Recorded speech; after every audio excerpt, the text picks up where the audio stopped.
Here's a quick one for us. The official Ryobi bit holder.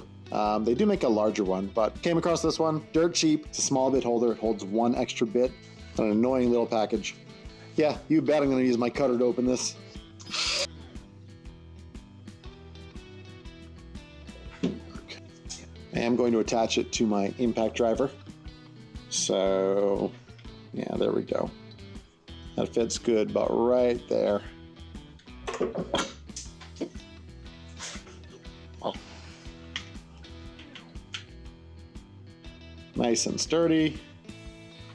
In we go. I do like this one. Similar to this off-brand one that I did post the video for here. This is the official one. It is a little more sleek, goes right with the design, but I'd be remiss if I didn't show you what it looks like with the battery. These are both great options, something that should be included Ryobi. So again, this is the Ryobi bit holder. Pick one up in the description below. Be sure to hit that like and subscribe below. It really helps us out. And leave a comment. Let's talk about this stuff. I'll be replying to anyone who posts comments on here personally, whether you're a Ryobi hater or a Ryobi lover. And yes, I say Ryobi.